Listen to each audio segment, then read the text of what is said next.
Welcome everyone to Raku Raku Japanese, a podcast where I do not teach the Japanese but rather talk about my experience of learning this language and the journey I'm still in, and maybe share some tips and advice for those who are thinking of learning Japanese or already learning it.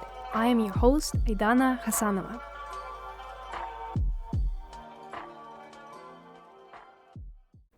Before we get into today's topic, I would like to briefly mention that our project, our podcast Raku Raku Japanese, was supported by Experimental Humanities Collaborative Network Sun Grant, aka Asia Voices.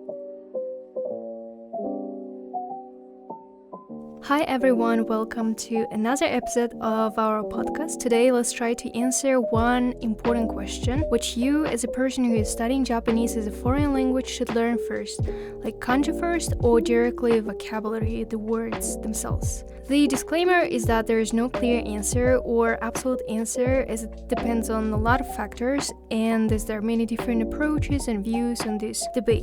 Let me first explain the difference itself, between these two approaches. As you know, in Japanese there are three writing systems: hiragana, consisting of 46 characters that represent syllables or sounds, and katakana also consists of these 46 characters that represent the same sounds, the same syllables, but they look a bit different than hiragana, and they are primarily used for loan words as well as for some other purposes. And then there is kanji.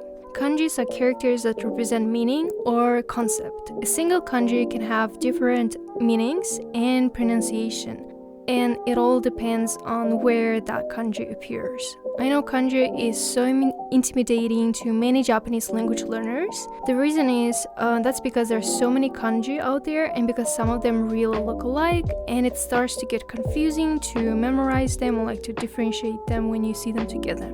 Speaking of the numbers of kanji, it says that there are several tens of thousands of kanjis, but it is believed that you need only approximately 2,000 kanjis to be able to understand most of the daily text in Japanese, like newspapers, social media, short novels, and so on.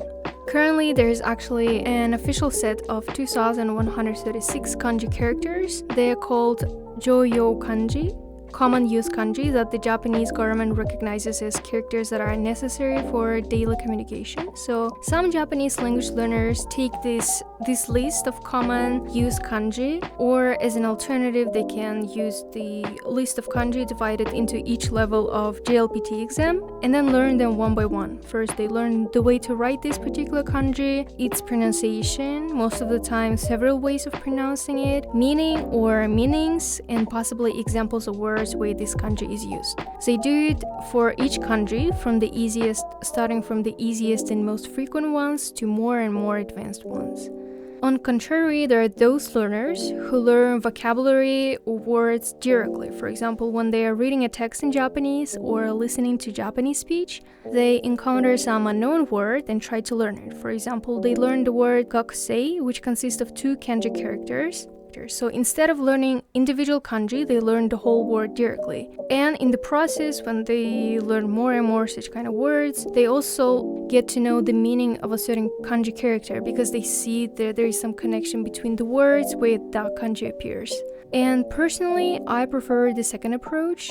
I did try to learn kanji one by one by writing it down, learning its pronunciation, meanings, and writing down some examples of words where this kanji appears. But it wasn't very effective to me in terms of memorization.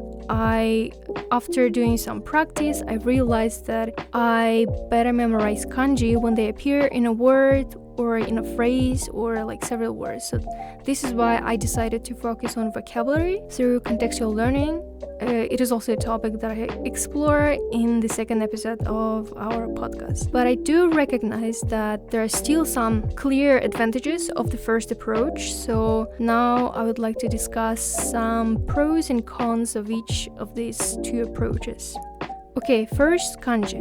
Kanji characters are essential to understanding the meanings of Japanese words. They are like building blocks, so learning them can help you to remember new vocabulary words faster and more easily. I read about one person's experience where he first focused on kanji only, memorized many of the most frequently used kanji characters, and only after that started learning words which now turned out to be much easier to memorize because the words that he now learned, they consisted of the same kanji that he already learned. So this process became much easier.